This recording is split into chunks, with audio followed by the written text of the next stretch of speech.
ठीक है। Last class में हम लोग कंटिन्यूटी और डिफरेंशिएबिलिटी को डिस्कस कर रहे थे, है ना। आई थिंक प्रॉपर्टी डिस्कस करी थी हमने, कंटिन्यूटी कब होता है इस बारे में थोड़ा डिस्कशन चला था। हाँ ठीक है, इस बारे में थोड़ा डिस्कशन हुआ था हम लोगों का कि कंटिन्यूटी क्या होती है, कैसे ऑपरेट करती है, इस बारे में थोड़ा डिस्कशन हमने किया था। थोड़े और डिस्कशंस को आगे बढ़ाते हैं।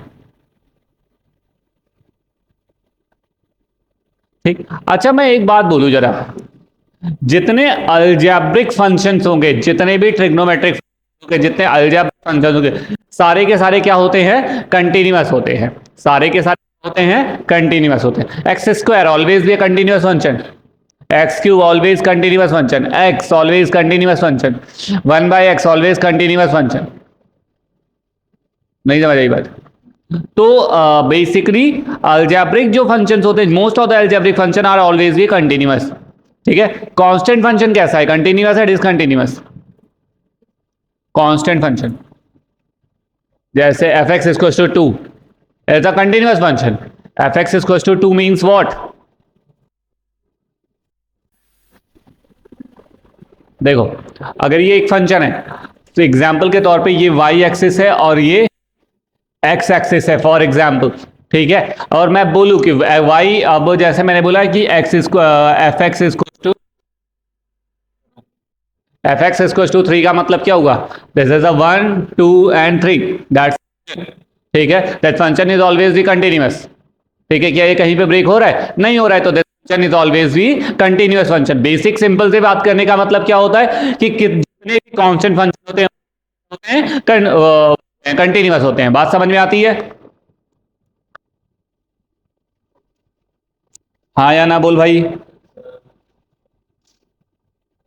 अच्छा, जितने भी अलजेब्रिक ऑपरेशंस होते हैं वो, अगर मान लो दो फंक्शंस है, फॉर एग्जांपल फंक्शंस मेरे पास हैं, अब यहां से ध्यान देना जरा, दो फंक्शंस है एफ और जी, और दोनों ही कंटिन्यूअस है individually at x equals to a. मतलब एफ जो है वो भी कंटिन्यूअस है, जी जो है वो भी कंटिन्यूअस है, वो भी कंटिन्यूअस है। तो एफ प्लस जी जो होगा और एफ माइनस जी होगा, वो भी क्या होगा? क्या होगा? कंटिन्यूअस होगा। मतलब एफ प्लस जी करो, एफ माइनस जी करो, तो हमेशा ये क्या होते रहेंगे? कंटिन्यूअस रहेंगे। मतलब जितने भी अलजेब्रिक ऑपरेशंस दुनिया में लगाए जा सकते हैं, plus minus multiply division, constant से मल्टीप्लाई, कुछ भी करोगे फंक्शन हमेशा क्या रहेगा? कंटिन्यूअस ही रहेगा। लेकिन अगर डिवीजन की बात आई और आपने लिखा f अपॉन जी, तो g x should not equal to 0 होना चाहिए बॉस। अगर ये 0 के इक्वल हुआ तो फंक्शन अनडिफाइंड कर जाएगा। तो g x should not be equal to 0, because of if g x is 0 then the function is undefined. Are you getting my point? Clear है बात यहां तक? ठीक है,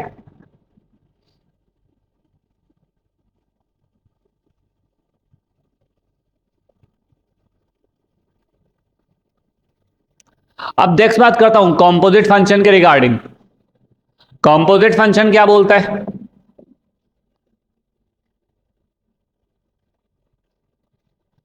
कॉम्पोजिट फंक्शंस क्या बोलता है मेरे से? कॉम्पोजिट फंक्शन बोलता है कि बॉस अगर एफ और जी दो मेरे पास कंटिन्यूअस फंक्शंस हैं, ठीक है, एफ और जी दो मेरे पास कंटिन्यूअस फंक्शन अगर हैं, ध्यान से सुनना बात मेरी, अगर एफ और जी कंटिन्यूअस हैं तो आप चाहे एफ ऑफ जी निकालो या आप जी ऑफ एफ निकालो, these two function also be always be a continuous function. नहीं समझ आई बात भाई? आप अगर ये बात तुम थोड़ा सा समझ भी लो,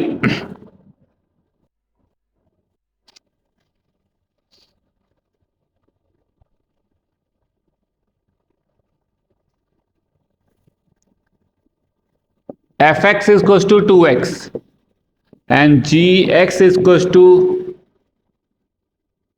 2x प्लस 1। ठीक है, मैं एफ ऑफ जी एक्स निकाल रहा हूं, मतलब इसका बेसिकली मतलब क्या हुआ? एफ ऑफ जी। हाँ या ना बोल भाई? यही तो निकाल रहा हूं। तो एफ की जगह पे जब जी एक्स डालूंगा तो यहां क्या हो जाएगा? 2x 2 इंटू जी एक्स +1 हो जाएगा, सॉरी प्लस जी एक्स हो जाएगा। 2 × जी एक्स का 2 × जी एक्स का क्या मतलब समझ में आता है? 2 × जी एक्स का क्या समझ में आता है आप लोगों को?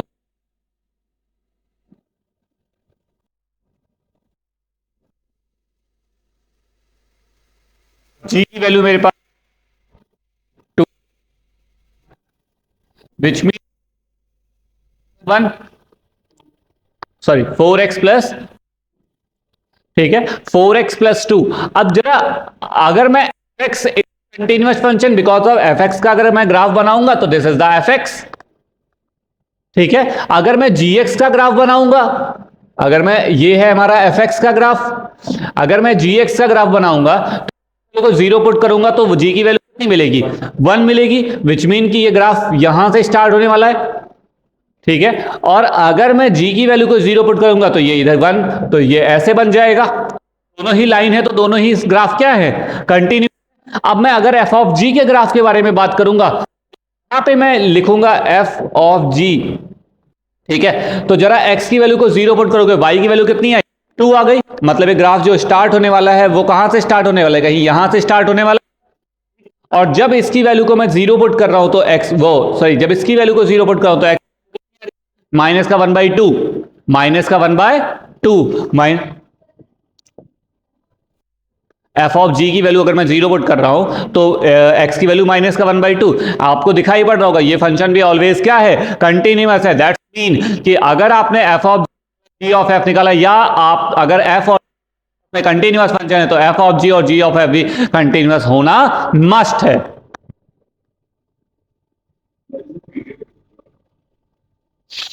अलग से पैसे दो,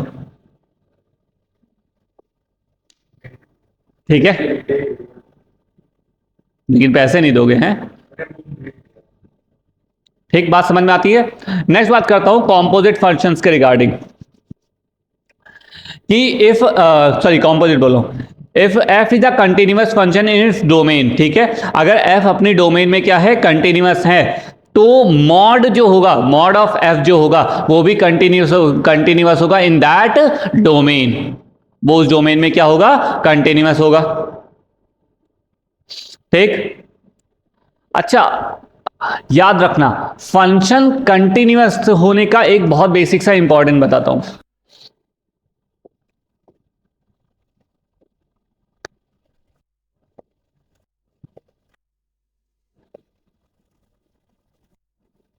ये मॉड एक्स है, y equals to mod x है ये ग्राफ।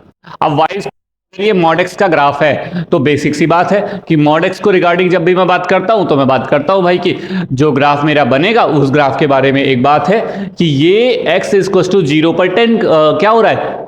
चेंज कर रहा है अपने आप को। मतलब ये ग्राफ केवल यही एक ऐसी वैल्यू है जहां पे मे भी हो सकता है डिसकंटिन्यूअस हो जाए, वरना ये ग्राफ ऑलवेज भी कंटिन्यूअस है। ये ग्राफ हमेशा क्या है? कंटिन्यूअस है। थोड़ा चेक करते हैं इस ग्राफ के बारे में, इसको थोड़ा अच्छे से समझते हैं होता क्या है हमारे साथ, होता क्यों ऐसा है।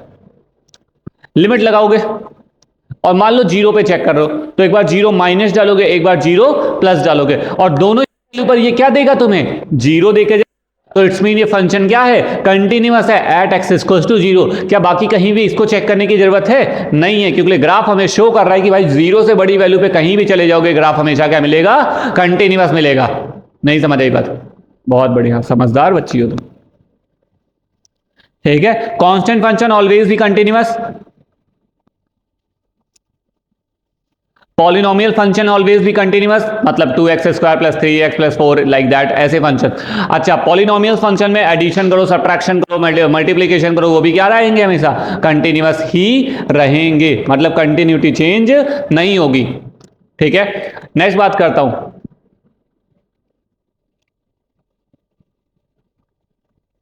मॉडुलस फंक्शन ऑलवेज भी कंटिन्यूअस, एक्सपोनेंशियल फंक्शन ऑलवेज भी कंटिन्यूअस, ठीक है।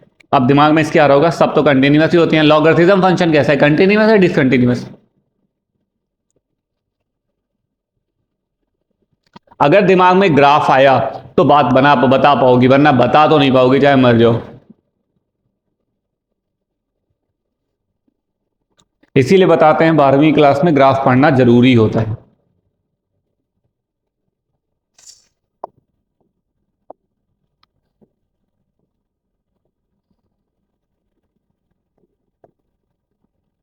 Log x. अगर मान लो ये 10 है तो ये 10 हो जाएगा, ये सॉरी ये 1 हो, लॉग एक्स एक्स हाँ 10, तो वाई की वैल्यू 1 हो जाएगी। ठीक है। अब जरा मेरी बात जो मैं तुम्हें समझाने की कोशिश करूंगा, क्या बताने वाला हूं कि भाई ये log x से कहीं भी तुम्हें अनडिफाइंड दिख रहा है, सॉरी कहीं भी तुम्हें डिसकंटिन्यूअस दिख रहा है, नहीं दिख रहा है, तो log x is a continuous function. नहीं समझ आई बात? आई? ठीक है।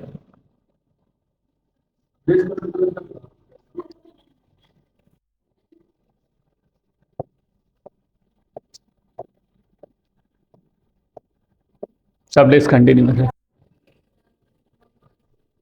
डिसकंटिन्यूअस का अभी बता दूंगा। और डिसकंटिन्यूअस का एग्जांपल एक बता देता हूं।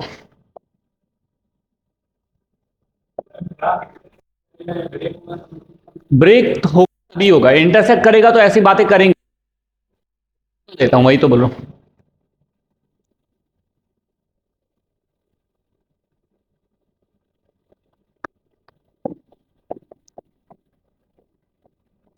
इससे जान पहचान मैंने करवाई है तुम लोग, वो बॉक्स एक्स।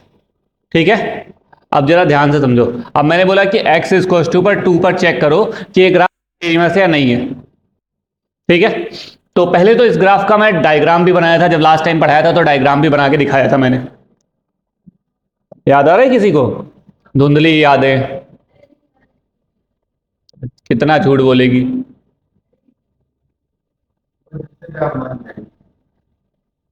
हाँ, ऐसे ही बोल सकता है तुझे।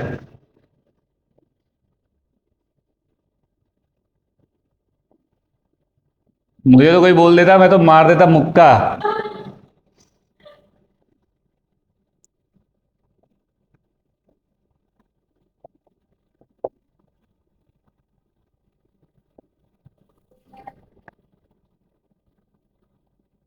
बना रहा था, बनाने देगी। देखो, अब ये देखो स्टेप्स बन रहे हैं, वो कुछ फंक्शन अपने जीवन में। Signum function. सिग्नम फंक्शन मतलब क्या? y is equal to x upon mod x, it's a signum function. ये क्या होता है? सिग्नम फंक्शन होता है। इसका ग्राफ बनता है, यही ग्राफ है इसका। ठीक है। सिग्नम की 3 ही वैल्यूज पॉसिबल है इस दुनिया में, -1, 0 और 1। ठीक है। तो ये सिग्नम फंक्शन होता है। This is a box x, box x which is known as a GIF, greater integer part. और एक और जो जान पहचान में होगा ही नहीं तुम्हारे कभी,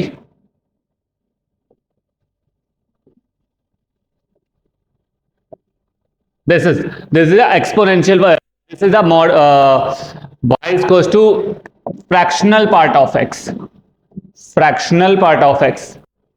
ठीक है। तो 3 ही ग्राफ बनते हैं इस दुनिया में। फ्रैक्शनल पार्ट ऑफ एक्स का मतलब समझती हो? एक GIF होता है, एक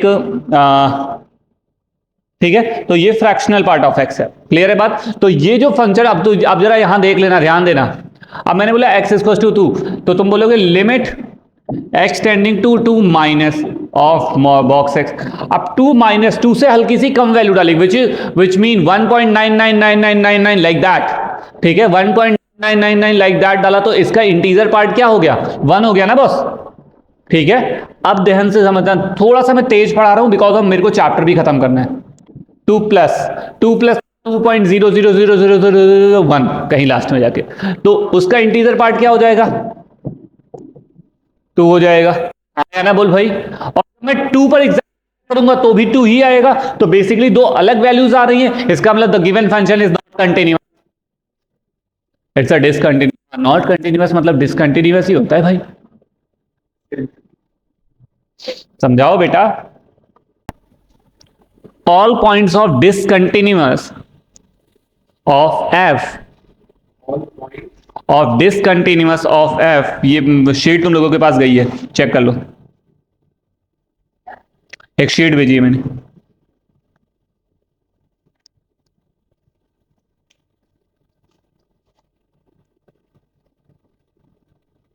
क्वेश्चन नंबर, पेज नंबर, जब स्लाइड्स करोगे तो पेज नंबर 9 पे क्वेश्चन नंबर 4।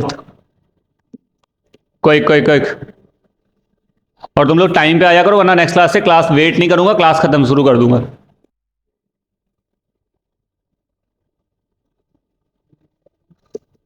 पेज नंबर बेटा 6, नो नाइन्थ, नाइन्थ, फोर्थ।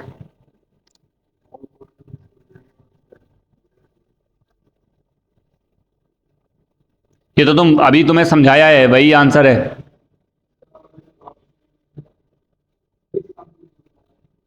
कौन कौन से पॉइंट से डिसकंटिन्यूअस है?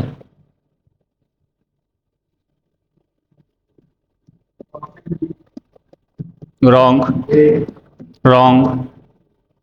ए बोले हो ना? हाँ, रॉन्ग,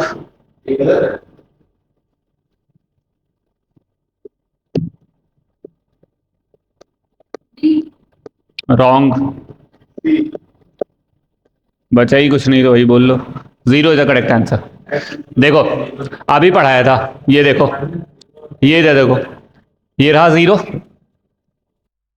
जीरो प्लस पे फंक्शन कहाँ है? यहाँ। जीरो माइनस पे फंक्शन कहाँ है? यहाँ। और जीरो पे फंक्शन कहाँ है? वहीं पे। तो फंक्शन क्या हो गया? जीरो पे डिसकंटिन्यूअस हो गया। अगर वन पे बात ध्यान से सुनना, वन प्लस पे बात करूंगा तो फंक्शन कहाँ है? ऊपर। इधर देखो, वन प्लस पे फंक्शन यहां है, ठीक है। वन माइनस पे भी फंक्शन कहां है? यहीं पे है। वन माइनस, अरे वन से थोड़ी सी कम वैल्यू, वन से कम वैल्यू पे फंक्शन जीरो पे थोड़ी ना आ जाएगा, वहीं पे है, रहेगा ना। समझ में आ रही है बात? ठीक सिमिलरली यहां पे, तो इसका मतलब zero is the value.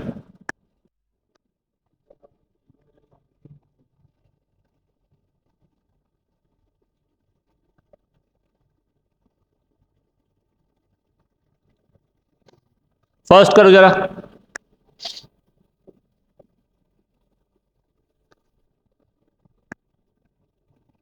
Quick quick quick, जल्दी जल्दी। पागल हो फिर, इसका मतलब ऑब्वियस सी बात है ना, अभी बताया ना, modulus function is always continuous function. X is equal to minus five is the model, वो model x minus five is the modulus function, always continuous. C is the correct answer, six, C. फिर इसके बाद मैंने दिया था question number 3। उसके बाद कौन सा क्वेश्चन दिया था? इसके बाद कौन सा दिया था मैंने? थर्ड। अब थर्ड दिया है तुम्हारे पास क्या? 2x plus three, x less than or equal to 2 और x ग्रेटर देन 2। यहां पे लिखा है 2x प्लस थ्री, तीसरा दूसरा वाला बोलो जरा। 2x माइनस थ्री, ठीक है। ये एफ एक्स इज टू हमें दिया गया है, और x इज टू पर उन्होंने पूछा है भाई फंक्शन कंटिन्यूअस है या डिसकंटिन्यूअस है। अगर x इज टू की जगह वो मेरे से पूछते थ्री, मैं बोलता ऑलवेज कंटिन्यूअस। फोर पे ऑलवेज कंटिन्यूअस, माइनस टू पे ऑलवेज कंटिन्यूअस, माइनस वन पे ऑलवेज कंटिन्यूअस। जैसे टू से बड़ी वैल्यू जाता, लो सॉरी, छोटी वैल्यू जाता, मेरा फंक्शन हमेशा 2x प्लस थ्री रह जाता। 2x प्लस थ्री ऑलवेज ही कंटिन्यूअस। लेकिन उन्होंने एक ऐसी जगह पूछा जहां पे फंक्शन ब्रेक कर रहा है, ठीक है। तो अब मैं limit two minus, two minus से मेरा फंक्शन कौन सा बनेगा? 2x plus three. यहाँ पे टू डालूंगा तो मुझे क्या दिख रहा है? 7 आएगा। और limit x tending to 2 plus जब मैं डाल रहा हूं तो मुझे फंक्शन मिल रहा है 2x माइनस थ्री। डाल रहा हूं तो फंक्शन भी डिसकंटिन्यूअस। फंक्शन क्या हो जाएगा? कंटिन्यूअस हो जाएगा, आगे चेक करने की रिक्वायरमेंट ही नहीं रह गई।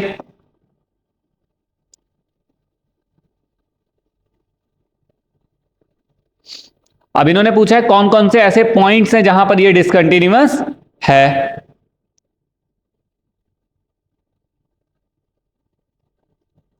तो वो पॉइंट क्या है? एक्स इक्वल टू टू है। अगर वो ऑप्शन में है तो आंसर सही है, वही है, बी ऑप्शन करेक्ट है। इसके बाद हमने दिया था आपको question number 6। That's very good question. कि 3 पर इन्होंने बोला था मुझे चेक करके बताओ कि ए और बी के में क्या रिलेशन होगी। ठीक है, हम बता देते हैं। देखो जरा, एक है मेरे पास एफ एक्स इक्वल टू है मेरे पास ए एक्स प्लस क्या लिखा है? 1, B x plus three. X ये greater or equal to three पे है, ये एक्स लेस देन थ्री पे है, यही तो है।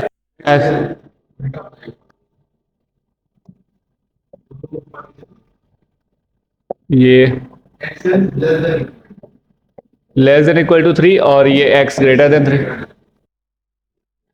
Extending to limit x tending to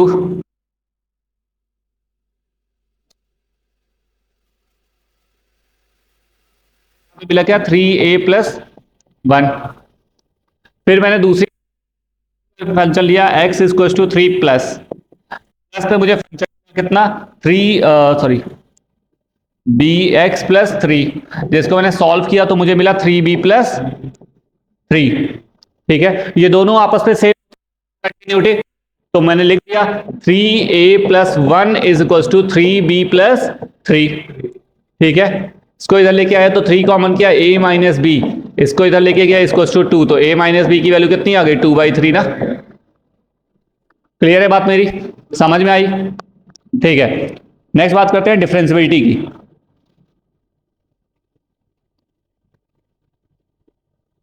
क्या हुआ, नहीं है? कहां पहुंचा?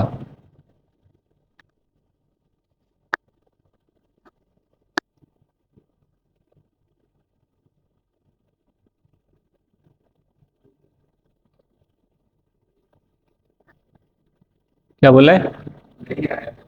नहीं है? तो ऐसे तो तुम्हारी शकल से बहुत कुछ लगता है।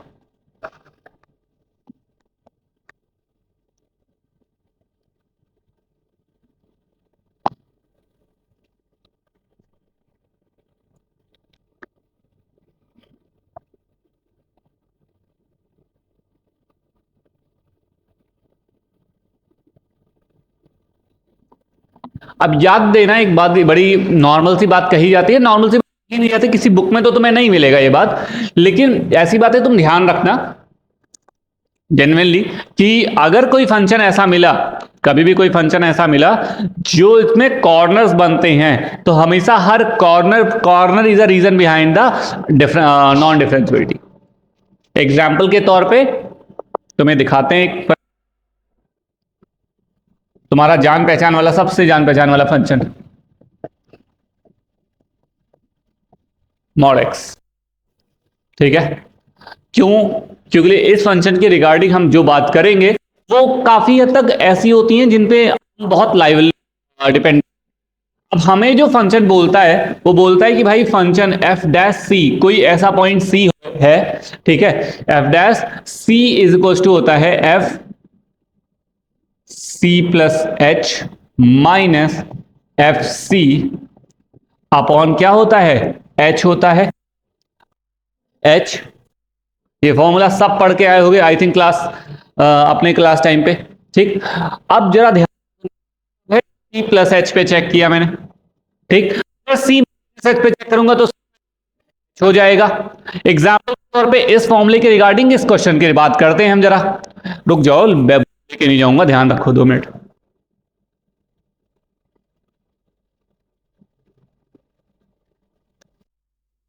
अब जरा ध्यान से समझना, जब मैं इसको क्या बात कर रहा हूं, एफ, मान लो ए पे चेक, एग्जाम्पल के तौर पे ए पे चेक कर रहा हूं, ठीक है, या ए पे ना चेक करके कोई नंबर ले लेते हैं ताकि ज्यादा इजीली हमें समझ में आए कि वैल्यू क्या बन रही है। मान लो 1 पे चेक कर रहा हूं, इसको 1 पे चेक कर रहा हूं, तो मैं लिखूंगा यहां पे F1+, F1+, तो यहां पे क्या डालूंगा 1+H, कि भाई वहां पे 1+H डालेंगे, है ना, हाँ या ना, माइनस 1 अपॉन में क्या H। यहां पे चेक करूंगा जब मैं, वो दिखाई पड़ रहा है कि यहां पे आंसर 1 आ रहा है, 1 से 1 कैंसिल हो जाएगा, H से H आंसर आ जाएगा। लेकिन यही मैं मैं डालूंगा 1 से कोई छोटी value which is 1 minus H, 1 H डालूंगा, 1 माइनस एच जब डालूंगा तो ये माइनस के साथ ओपन वाले होने वाला है, इसके साथ ओपन, मॉडुलस के माइनस के साथ ओपन होने वाला है। ठीक है, माइनस के साथ अगर मॉडुलस ओपन हो रहा है तो -1 माइनस एच मिलने वाला है, -1 माइनस एच मिलने वाला है, ठीक, -1 अपॉन एच मिलने वाला है। यहां माइनस नहीं, यहां माइनस हो जाएगा, और ये माइनस से ये फाइनली क्या मिला मुझे, माइनस का 1। सेंसिटिविटी की वैल्यू कितनी, एक बार वैल्यू कितनी 1, ये क्या है नॉन डिफरेंशिएबल है। बात समझ में आती है। एक तो तरीका होता है। अब डिफरेंशिएबिलिटी होने का तरीका, भाई अगर फंक्शन तभी तो डिफरेंशिएबल होगा, अगर फंक्शन कंटिन्यूअस ही नहीं हुआ तो डिफरेंशिएबल कैसे हो जाएगा। तो all the differentiable function always continuous, but all the continuous can not be differentiable. सारे के है वो कंटिन्यूअस होंगे, इस बात की डैम श्योर होती है, लेकिन continuous function but not be a differentiable. तुम बोलो।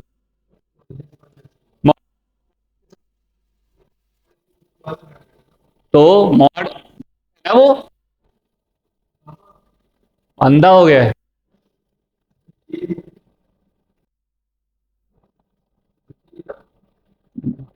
दवा कराओ, डॉक्टर या डॉक्टर किसी के घर चले जाओ। नोट करो ये। चलो बात करें। हो गया। पहला मतलब क्या, गलत, फॉल्स पूछा है ना। Differentiable at x equals to not differentiable है, हाँ करेक्ट बात।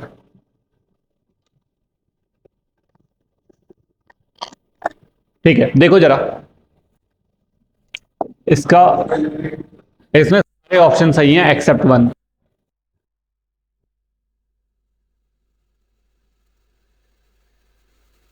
एक्स इक्वल्स टू जीरो पे हमें हमें बोला गया है चेक करने के लिए। तो जब मैं लिमिट कंटिन्यूटी के बारे में चेक कर रहा हूँ, कंटिन्यूटी के लिए मैं चेक कर रहा हूँ, तो मुझे क्या दिखाई पड़ रहा है कि limit x tending to zero minus, zero minus का मतलब नेगेटिव, तो ये कितना आ जाएगा 1, जीरो डालूंगा 1 हो जाएगा। Limit x tending to zero plus, zero plus का मतलब ई की पावर एक्स, पॉजिटिव के साथ ओपन होगा तो भी बना गया, तो continuous at x equals to zero is the correct thing. बात नेक्स्ट करेंगे डिफरेंशिएबिलिटी की। डिफरेंशिएबिलिटी जब चेक करने चला तो मैंने देखा, मैंने कहा भाई zero plus f dash zero plus पे कितना आ रहा है एफ प्लस। तो मैंने बोला, मैंने कहा यार एफ डैश जीरो प्लस पे जब चेक करो तो जीरो प्लस वो मॉडुलस ओपन है, तो ये जीरो प्लस एच हो जाएगा, माइनस एफ जीरो डालोगे तो 1 आएगा, ऑन एच होता है। हाँ बोल भाई, तो इवेंचुअली ये आ गई। एफ डैश जीरो माइनस निकाल रहा हूं, जीरो माइनस निकाल रहा हूं तो मुझे मिल रहा है जीरो माइनस एच, ठीक, माइनस 1, ठीक, माइनस एच, ये दोनों आपस में सेम तो नॉर्मल सेम तो नहीं है, तो it's mean the function is not differentiable at x equals to zero, बात खत्म।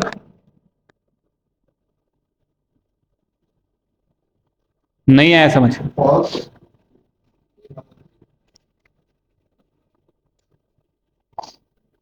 इसी में एक क्वेश्चन दिया गया है जो न्यूमेरिक, पेज नंबर खोलना जरा, 11 में, 11 में नहीं है।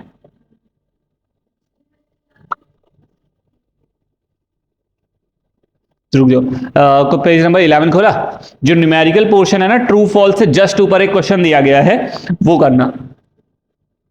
हाँ अब तुम बोलो बेटा, आप बोलो क्या बोल रहे थे, बोलो। वहां पे डालो जरा जीरो माइनस, जीरो माइनस यहाँ पे, तो माइनस का साथ होने वाला है जीरो माइनस एस, जीरो डालोगे तो 1, तो इसीलिए बन गया। अब तुम मिला फिफ्थ नंबर, दैट वाला क्वेश्चन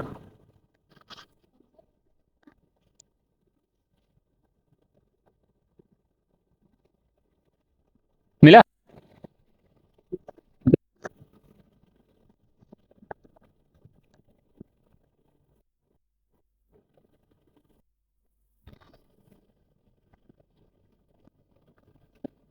क्विक क्विक क्विक, इतना टाइम नहीं है।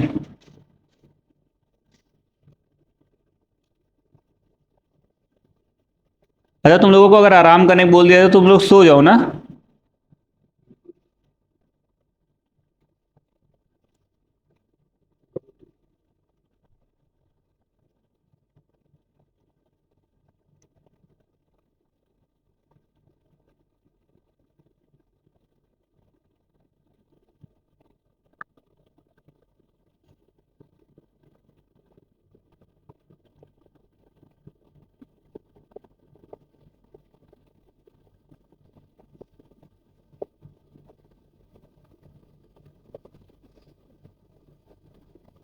नहीं आया।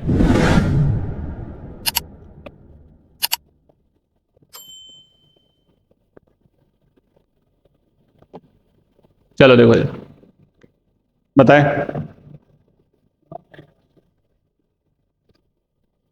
करेक्ट। गुड। क्या हुआ, क्या बोला? क्या? देखो, अगर इसका एक तरीका बताता हूँ, मतलब रिकॉर्डिंग ऑफ करके बताई जाए तो ज़्यादा बेहतर है, लेकिन बता दी जाती है ऑन करके। कि ऐसा तुम्हें लगे कि ये सवाल तुम्हारे बस का नहीं है, तो एक बेहतर मेथड है, और वो है कि तुम या तो उस सवाल को करने का जिद बना लो, और या फिर उस सवाल को अपनी टर्मिनोलॉजी बदल लो।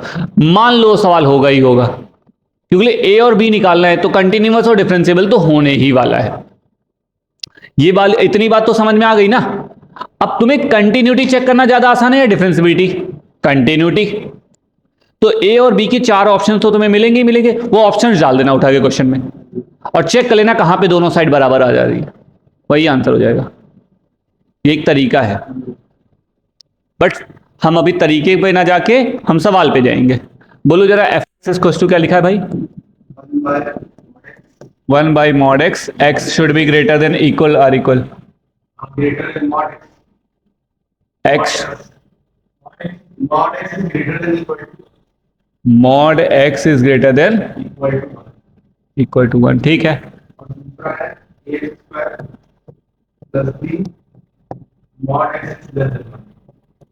अब बहुत सारे बंदे आधे इसी में मर जाएंगे कि वो मॉड एक्स लिख दिया गया है, वहां कोई फर्क नहीं पड़ता, कुछ भी लिख दिया उन्होंने, ये भी मॉड एक्स ही लिखा है इनडायरेक्टली। मॉड एक्स का स्क्वायर लिख सकता हूँ, एक्स स्क्वायर ऑलवेज भी अ पॉजिटिव फंक्शन। क्लियर है बात मेरी?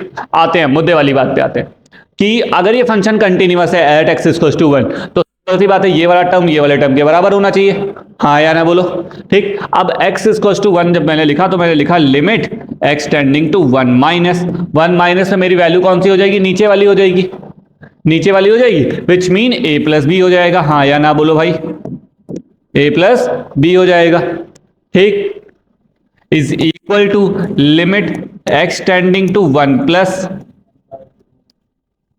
अब फंक्शन क्या हो जाएगा? 1/mod 1 हो जाए, वो x हो जाएगा, अब इसकी वैल्यू 1 आ जाएगी, तो a प्लस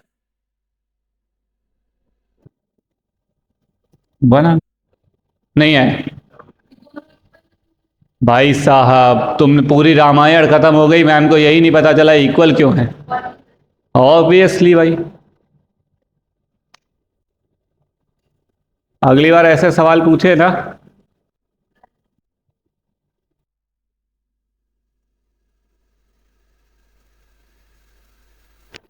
करना 16 को।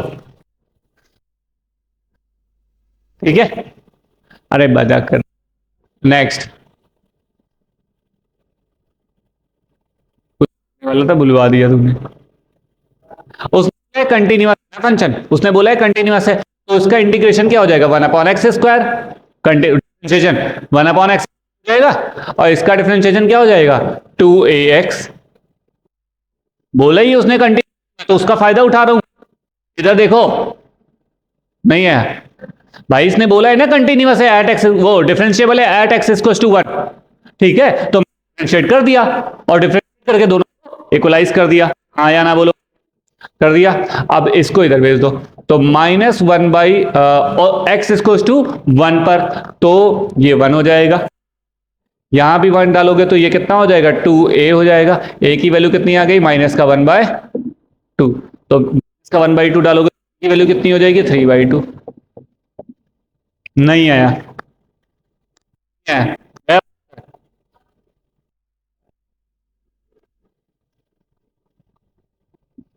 मैंने मुझसे बोला ही है ना उसने डिफरेंशिएबल, तो मैंने डिफरेंशिएट कर दिया।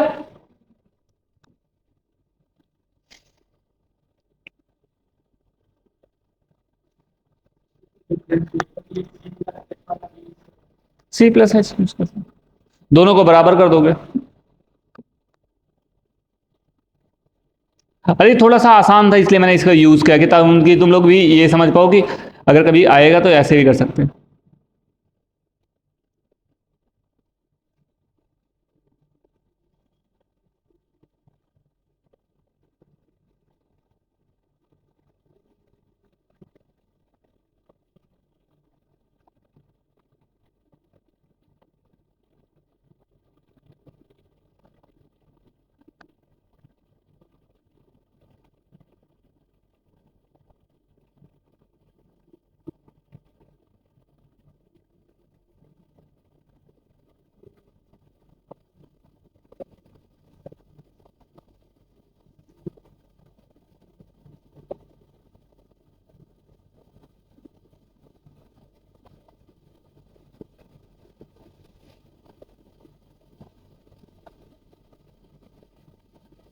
और जो जो रूल्स हमने कंटिन्यूटी में पढ़े थे सारे के सारे डिफरेंशियबिलिटी में भी एप्लीकेबल हो जाएंगे, चाहे वो अलजेब्रिक सम हो, चाहे वो कंपोजिट हो, जो भी हो। ठीक है।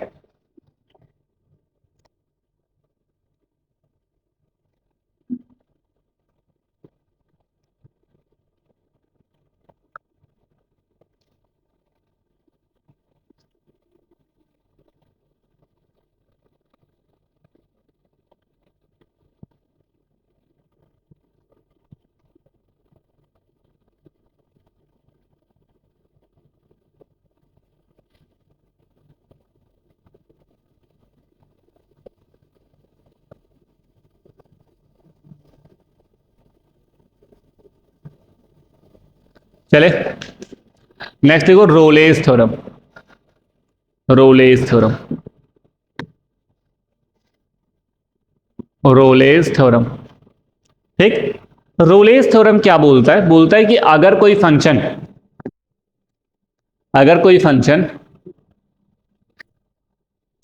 ठीक है, ध्यान से सुनना, कोई फंक्शन मेरा है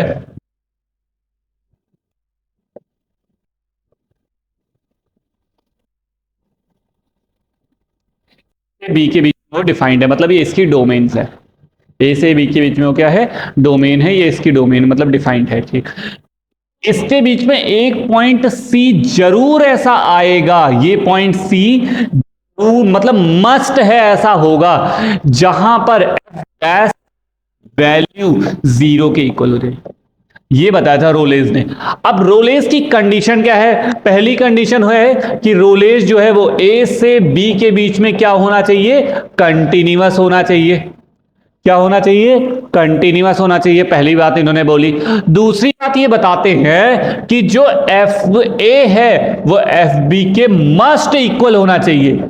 अगर इक्वल नहीं तो ये बात ये प्रॉपर्टी रोलेज में। पहली बात उन्होंने क्या बोल दी? भाई साहब ऐसा कर दो कि जो हो जाए कंटिन्यूअस हो जाए। तो मैंने बोला ठीक है यार, पहले तो मैं कंटिन्यूटी के बारे में लेता हूं। फिर इन्होंने बोला बोला अब कंटिन्यूअस तो उसको डिफरेंशिएबल बनाओ। तो मैंने कहा ठीक है भाई, डिफरेंशिएबल भी बना देता हूं। फिर मैंने डिफरेंशिएबल का नया बनाया, कि इक्वल टू एफ बी होगा। तब इन्होंने, अब इसका मतलब ए से बी के बीच में एक वैल्यू ऐसी जरूर आएगी जहां पर एफ डैश सी की वैल्यू जीरो हो जाएगी। This is known as a continuous function, this is known as a Rolle's theorem. नहीं आया समझ? एक हाँ, तो तुम्हें नहीं आएगा।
बेटा एक सेकंड।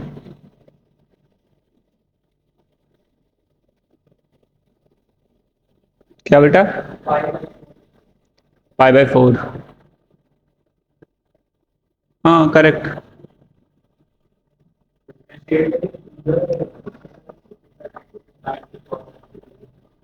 अभी इसका एक तरीका बताता हूँ, जुगाड़।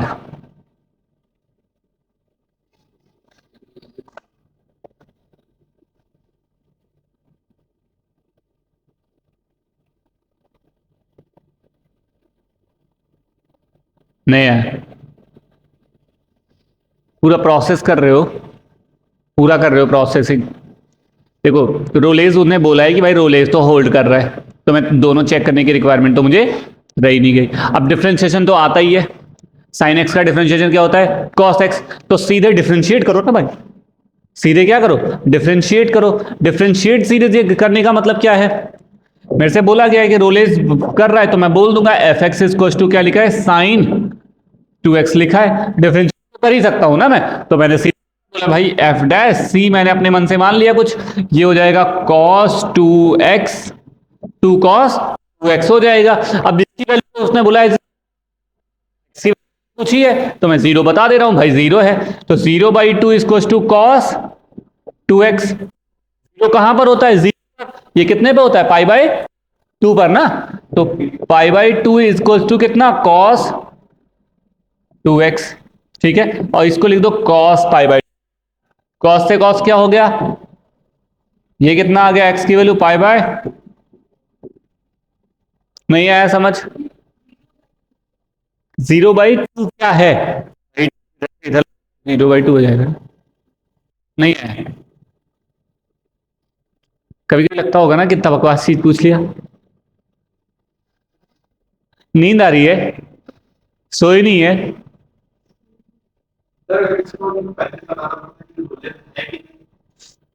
अब उसने बोला ना सीधे कि भाई सी की वैल्यू बता दो, तो इसका मतलब रोलेज होल्ड कर रहा है, तभी तो डायरेक्टली सी पूछ लिया।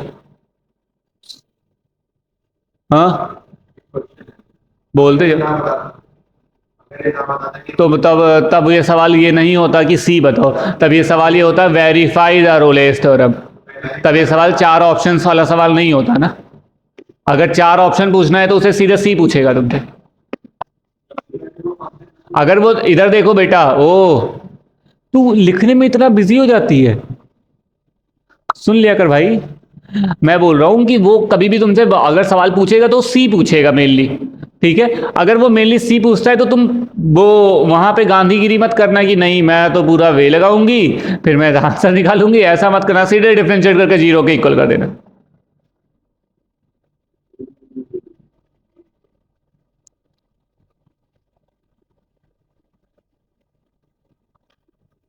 क्या हुआ बेटा?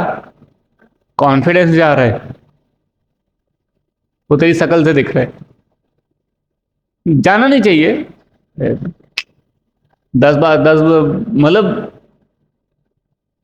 आ, हो जाना चाहिए, मतलब इतना कोई बड़ी बात नहीं है, थोड़ा सा मेहनत करेगी हो जाएगा। कितने घंटे पढ़ रही है आजकल? 3 4?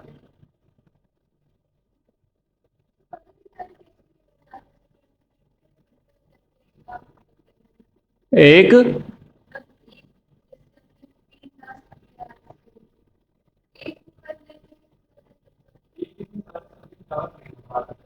वो होंगे भी नहीं। वो उसको कैटेगराइज करना पड़ेगा, लाइक अपने टाइम स्लॉट को ध्यान रखना पड़ेगा, रिमाइंडर अलार्म लगाओ कि वही बता रहा हूँ ना, अलार्म लगाओ, वही वही बता रहा हूँ ना, अलार्म कैसे लगाओ कि लाइक मेरे मैथ्स को 3 घंटे दे दो, तो मैं 3 घंटे के बाद एक भी मिनट नहीं दूंगा मैथ्स को, छोड़ दूंगा जहां हो गया। तभी हो पाएगा, और सारे थर्ड नहीं कवर करोगे तो फायदा नहीं है। चलो एक कर लो जरा, question number 23 page number 10। Question number 23 page number 10।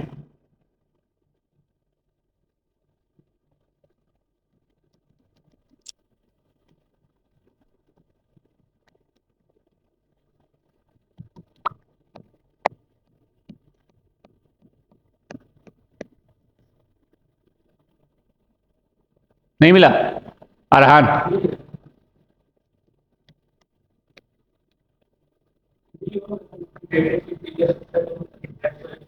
देखो, तरीका है 23 देखा। इंटीजर्स पे तो वैसे भी अनडिफाइंड होगा, क्योंकि इंटीजर इंटीजर में प्लस डालोगे तो वैल्यू पीछे आ जाएगी, और माइनस डालोगे तो पीछे और पीछे चली जाएगी, तो इवेंचुअली माइनस वो तो होने वाला नहीं है, तो जो फ्रैक्शन होगा उसी पे होगा। 1.5 is a fraction, that's it.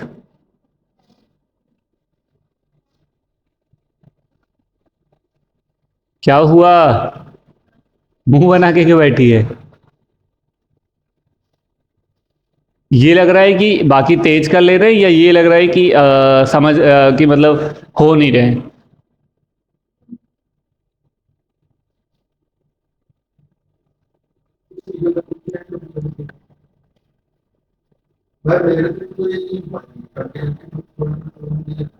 हाँ, क्योंकि जब कॉन्टिन्यूटी कॉन्टिन्यूटी बकवास चैप्टर है, ये नहीं समझ आ रहा है, ये कौन सी बात होती है? इन सब में सिर्फ जेन्युइनली इनमें से दो चीजें ध्यान रखनी है। कॉन्टिन्यूटी में मैं दो ही बातें मानता हूं, नेगेटिव और पॉजिटिव को सेम करना है, कंटिन्यूटी इसी पे चलेगी, जो भी सवाल आएगा 20 सेकंड के अंदर निकलेगा, और डिफरेंशिएबिलिटी चलेगा कि एफ डैश सी प्लस को एफ डैश सी माइनस के बराबर रखना है। अब अगर तुम्हें फॉर्मूला याद है तो तुम सवाल लगा पाओगे, नहीं याद है तो तुम मर जाओगे, नहीं लगा पाओगे। बहुत जेन्युइन सी बात है यार, ठीक है। अब ये बोल देना कि कंटिन्यूटी मेरे को समझ नहीं आ रहा है, मतलब अपने आप को आप एक्सक्यूज दे रहे हो, खुद को डिफेंड कर रहे हो eventually. If I am talking about the कि, थोड़ा इसको पॉज कर दें। If I am talking about मेरे को कोई चैप्टर नहीं आता है तो मैं उस चैप्टर के रिगार्डिंग काम ही ना करूं। पहला तो तरीका यही है ना कि मैं उस चैप्टर के रिगार्डिंग काम ही ना करूं। दूसरा तरीका यह है कि नहीं काम करूंगा, होगा कैसे नहीं। 1 घंटे का टॉपिक है, continuity and differentiability both are the only 1 hour required है, 100 सवाल लग जाएंगे, और पेपर में 2 सवाल से 3 सवाल आएंगे, मार दो। और 3 सवाल लगाने में 30 सेकंड से ज्यादा टाइम नहीं लगना चाहिए। बोला ये कुछ है नहीं, जो रोलेस तुमने पढ़ा है वो लैम्बलीज का एप्लीकेशन है। अब सुनो कैसे लैम्बलीज का एप्लीकेशन है। लैम्बलीज ने बोला एफ सी जो होता है वो कुछ होता नहीं, वो होता है f a f b minus f a, f b minus f a upon b minus a upon b. कर रहे हो तो जो रोलेस क्या बताते थे, ये जीरो हो जाए, यही तो बताया था। अब ये जीरो पुट करोगे तो क्रॉस मल्टीप्लाई होकर जीरो हो जाएगा, तो indirectly f a f b के तो रोलेस ने बताया, यही तो रोलेस ने दिखाया। तो Rolle's is mean value theorem, Rolle's is application of mean value theorem. और इसमें क्या बोला गया? बोला गया कि अगर कोई फंक्शन मेरे पास है, अगर कोई फंक्शन मेरे पास है, ये यहां से यहां, तो इसके बीच में ये ए है और ये अगर बी है, तो इसके बीच में एक पॉइंट सी ऐसा जरूर जहां पे एफ डैश सी की जो वैल्यू है वो f dash c is to f b minus f a upon a b minus. Same बात कही गई, कहा कि गया कि जो फंक्शन होना चाहिए वो ए से बी के बीच में क्या होना चाहिए?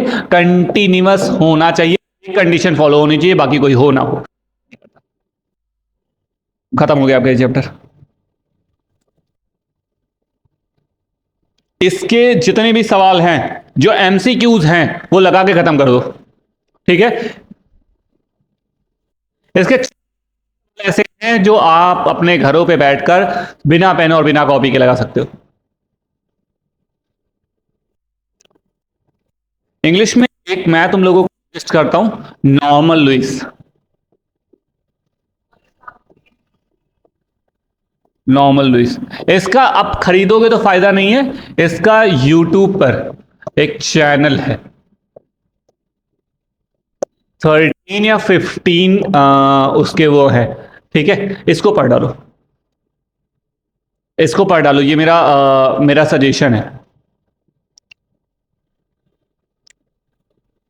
ठीक है। और क्यों बोल रहा हूं ये पढ़ डालो? Because of word power made easy is the best topic, is the best place जहां से तुम्हें बहुत सारे सवालों के आंसर्स मिल जाएंगे। जी 40 वीडियोस हैं, 40 वीडियोस हैं इसके, ये वाले, हाँ दिस वन 40 वीडियोस होंगे इनके। ये सेक्शन वाइज है, 5-5 7-7 मिनट के एक वीडियोस होंगे। अब इसको 2x पे करके देखोगे तो जल्दी चलेगा, ठीक है। हाँ ये टॉपिक है ये, एक बुक है तुम लोगों के मतलब तुम लोगों में वो आती है ना, वकैब आती है, तो ये काफी हद तक अच्छी बुक है। नेक्स्ट टॉपिक और कौन सा तुम लोगों ने बोला था आज खत्म? हाँ, प्रोबेबिलिटी ना, ट्रिक्स बता।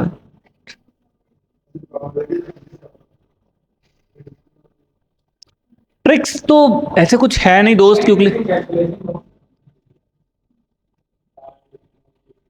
हाँ, तो इनमें इनका इनका कहाँ इनके लिए कौन से ट्रिक्स बता दूं मैं तुम्हें कि भाई कार्ड वाला सवाल है तो छोड़ देना। बता रहे कार्ड है जाते हैं, ये हो जाता है, वो हो जाता है। पता नहीं कब पढ़ाई थी, ये तो मुझे नहीं याद है। हाँ, प्रोबेबिलिटी इंटीग्रेशन लास्ट में पढ़ा।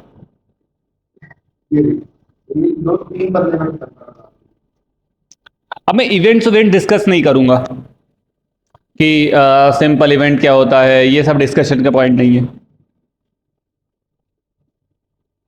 दो तीन चीजें एक सब एक बहुत चीज लिया ध्यान, इसके जितने भी फॉर्मूले हैं वो जरूर ध्यान रखना। मैं वैसे तुम्हें फॉर्मूलों की शीट भेजे दे रहा हूं, तो ध्यान से इसे पढ़ जरूर लेना। सेवर्थ थ्योरम के बहुत फॉर्मूले आएंगे। ऐसे तो कोई शीट नहीं पड़ी होगी यार, मेरे पास होती तो निकाल ढूंढ लूंगा तो मिल जाएगी।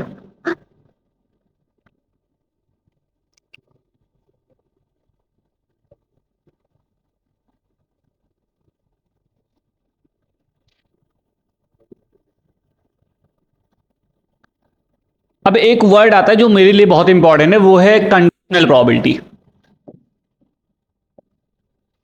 पी ए बाई बी मतलब क्या होता है? मतलब क्या होता है? हाँ, अगर मान लो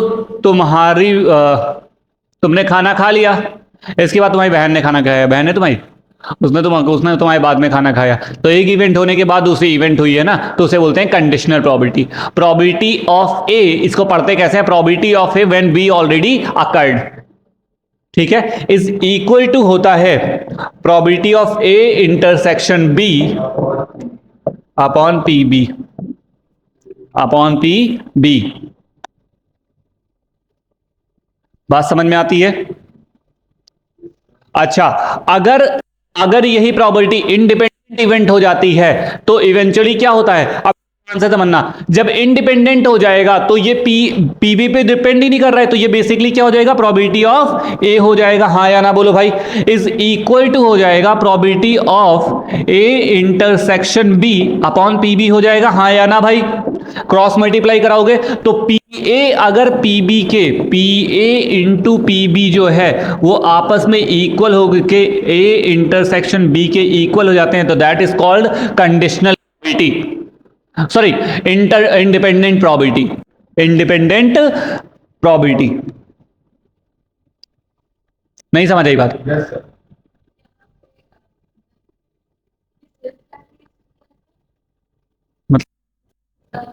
मैं ऐसे बोल रहा हूं बेटा, इंडिपेंडेंट का मतलब है, अब देखो इंडिपेंडेंट का मतलब ए, तो बी खत्म हो गया, तो ये बचा पी ए, इसको पीबी, पीबी क्रॉस करूंगा तो पीबी इसको टू दिस, तो इसका मतलब ए और दोनों इंडिपेंडेंट।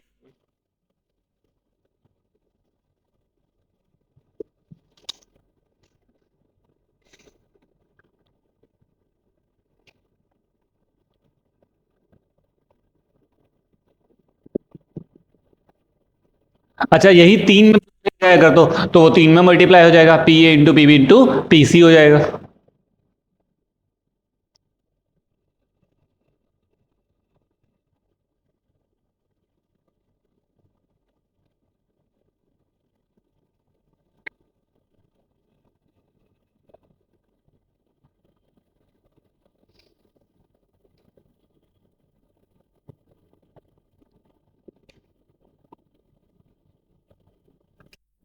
अब एक बहुत इंपॉर्टेंट बात आती है, ध्यान से सुनना जरा इस इंपॉर्टेंट बात के बारे में।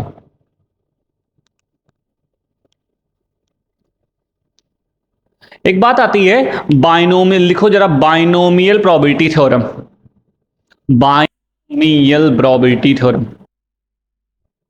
क्या हुआ, एक ही बात, जैसे कॉइन है, कॉइन को मैंने 15 बार टॉस कर दिया।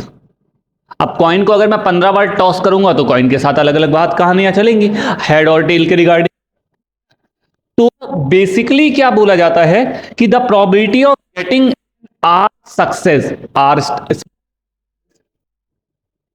इन n of such n trials में आर सक्सेस मुझे मिली है, तो मैं कैसे प्रोबेबिलिटी लिखता हूं, जरा ध्यान से समझना। एन सी आर आर, ठीक है।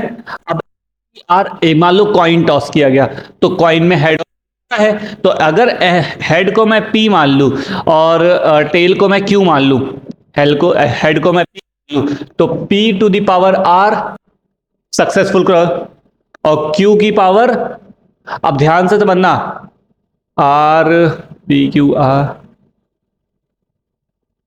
क्योंकि इन दोनों का सम जो होना चाहिए वो हमेशा एन के इक्वल होना चाहिए।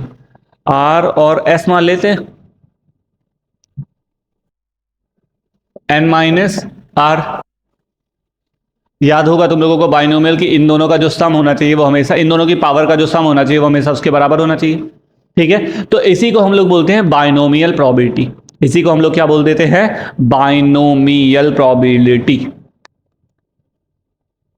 ठीक, सिंपली बोलूं तो अगर मान लो एन सी आर, इधर देखो, head to the power P R और tail to the power N minus R, मुझे चाहिए था कि getting head, probability of getting head when 1000 times tossed, तो 1000 बार टॉस किया, और तो मैं क्या लिखूंगा, 1000 सी 100, क्या लिखूंगा, हेड, मतलब 1/2, जो प्रोबेबिलिटी ऑफ हेड होगी कितनी, 100, तो टेल की प्रोबेबिलिटी कितनी लिखूंगा, 900। हाँ, दोनों का सम कितना हो जाएगा, 1000 हो जाएगा, सम सॉल्व हो जाएगा, आंसर आ जाएगा। तो इसी को बोलते हैं बाइनोमियल प्रोबेबिलिटी। नहीं है, मल्टीप्लाई बेटा, मल्टीप्लाई, यहां प्लस नहीं लिखा, ये हेड है, नहीं समझी, सॉरी, नहीं नहीं, एनसीआर मल्टीप्लाई में है, ये मल्टीप्लाई में है।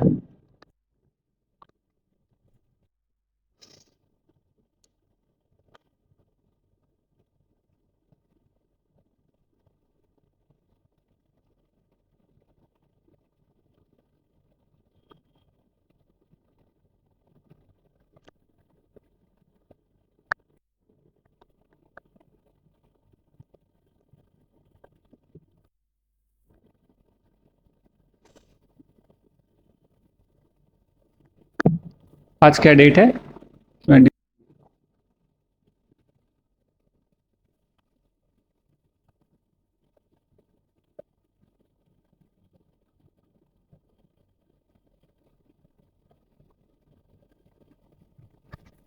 ठीक है, बात करें आगे। नेक्स्ट बात आती है total probability theorem, total probability theorem.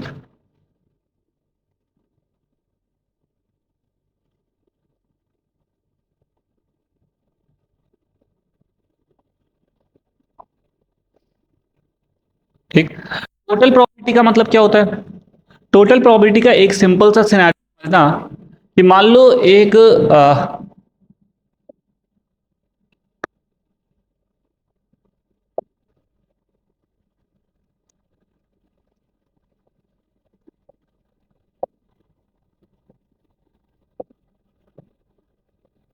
मान लो ये B1 है, ये B2 है, ये B3 है, ये B4 है, ये A है, तो probability of A when B1 already occurred, B2 already occurred, B3 already, तो मैं इसको क्या करूंगा, PA/B1 प्लस P, इन सबको जब फाइनली करता जाए, which is known as which is known as a probability of getting a, क्या बोलते हैं, प्रोबेबिलिटी ऑफ गेटिंग ए। और जब प्रोबेबिलिटी ऑफ गेटिंग ए निकाल रहे होते हो तो आप बेसिकली प्रोबेबिलिटी ऑफ बी के साथ में डील कर रहे होते हो, प्रोबेबिलिटी ऑफ बी के साथ में क्या कर रहे होते हो, डील कर रहे होते हो, ठीक है। तो इसी को हम लोग भी लिख सकते हैं, इसी ऐसे लिख सकते हैं लाइक कि probability of a is equals to sigma i is equals to 1 से लेकर i is equals to n तक, probability of b i to probability of a b i into probability of A into BI. This is called the total probability. इसी को हम क्या बोलते हैं, total probability बोलते हैं। बात समझ में आती है, समझ में आती है। और यही है, इसी है। अब सुनो जरा बेयर्स कैसे, मान लो एक कंपनी है, यहां बेयर्स का अभी तक जो बेयर्स, अब मैं यहां से बेयर्स बना रहा हूं, ठीक है। एक जो एक्स और वाई दो टाइप की कारें बनाती है, कारें बनाती है एक्स और वाई। तो अभी ऐसे कैटेगराइज कि भाई एक कंपनी है, मान लो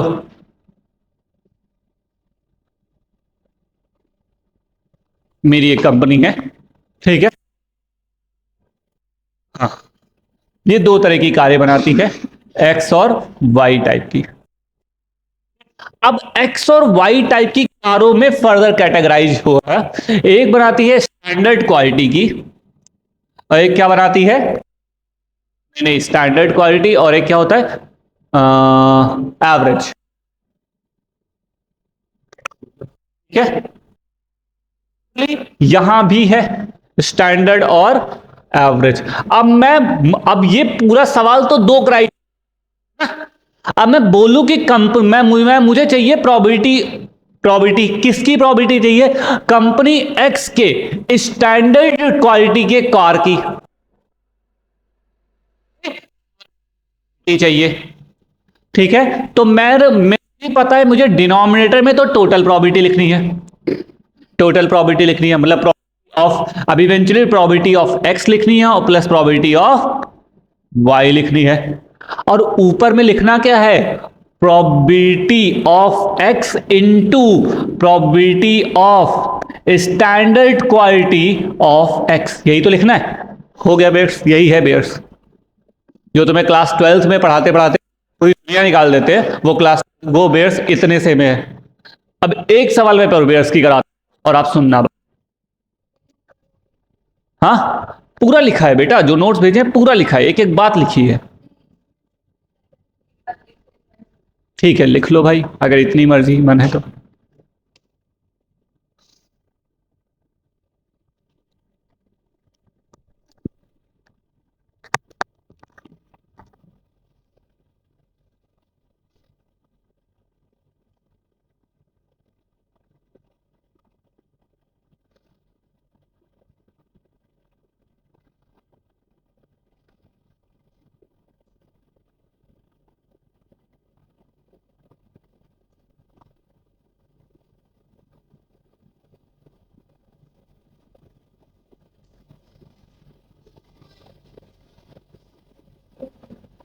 नोट हो गया,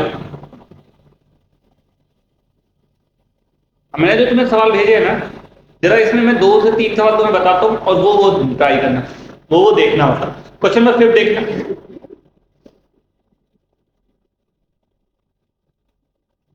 5वां नंबर सवाल।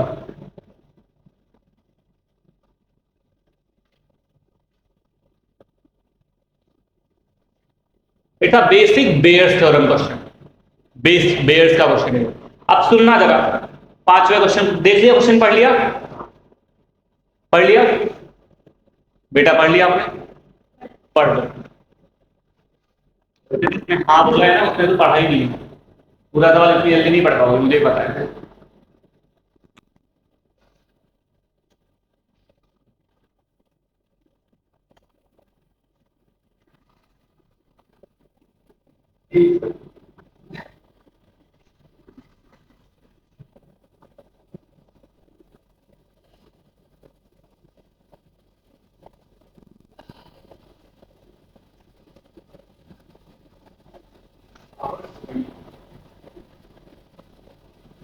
केमिस्ट्री और उसकी कहा वो नहीं है, ज्यादा करने की जरूरत नहीं है, बहुत थोड़ा बनाए हमने, ठीक है तो रखना हमारी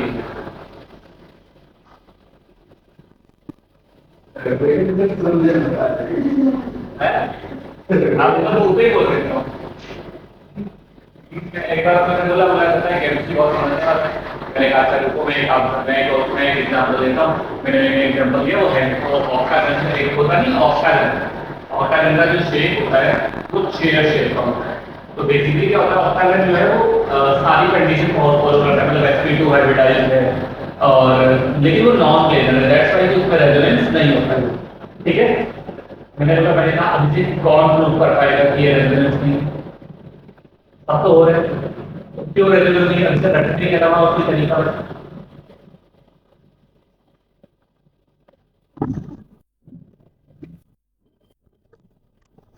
हो गया, पढ़ लिया। अब सवाल देखना है, सवाल पढ़ते पढ़ लिया होगा तो इस सवाल को करते कैसे, और बिल्कुल सेम डायग्राम बनेगा। इन्होंने बोला बोला कि भाई एक कंपनी है manufacture scooter at two plants A और बी। एक कंपनी है जो मैन्युफैक्चर कर रही है स्कूटर्स को, कहां कहां पर, ए और बी पर। ठीक है, A produces 80% and B produce 20% of the production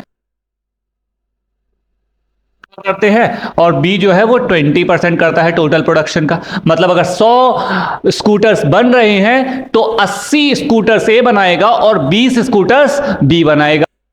हाँ नीचे है।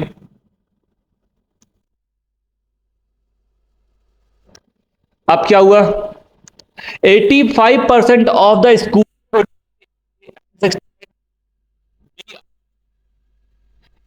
80 स्टैंडर्ड क्वालिटी, मतलब होगा वो कितना होगा, 15%। हाँ या ना बोल भाई।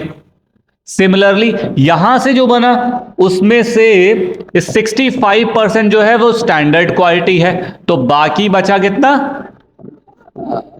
वो कितना है 35%। हाँ या ना बोलो। A scooter produced by the company is selected at random. It is found that the standard quality. What is the probability that manufacturer is a plant A? इन्होंने बोला भाई एक स्कूटर मैंने सेलेक्ट किया है। अब पहली बात कि ये, दूसरी बात है कि वो का होना चाहिए।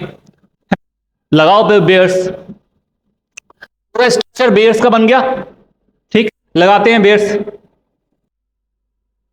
मुझसे पूछा क्या गया है, पहले सवाल लिख लो, पूछा क्या गया है, लगा लेना आराम से, एक सवाल समझ लो फिर लगाना आराम से घर पे बैठ के। तो मुझसे पूछा ये गया था कि भाई ये बता दो मेरे को कि पूरे सवाल में कि, हाँ, तो पहली बात तो मुझसे बोला गया भाई ए से निकालो। पहले पहले तो मैं सिलेक्ट करूंगा ना किस में से मुझे निकालना है, तो वो था ए, तो मैंने दिया प्रॉब्लम ए। ए जब मैंने ए हो चुका है तो स्कूटर सेलेक्ट कहां से, स्टैंडर्ड क्वालिटी का, तो probability of standard quality scooter from A, यही तो मुझे चाहिए। अपॉन में क्या चाहिए, probability of A into probability of S upon A plus probability of B into probability of B upon, sorry, S upon B. हाँ या ना बोल भाई, नीचे हो गई टोटल प्रोबेबिलिटी, यही तो चाहिए। ठीक है, प्रोबेबिलिटी ऑफ ए 80, अब परसेंट में दिया 80%, अपने आप में क्या है, प्रोबेबिलिटी ही है 80% इंटू प्रोबेबिलिटी ऑफ सेलेक्टिंग, ये कितने परसेंट है 85 upon 80 into 85 plus 70 into 35, that's it.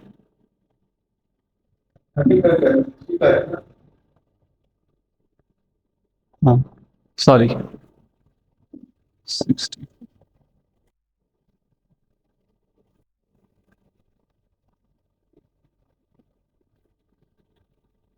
ये 20 है ना,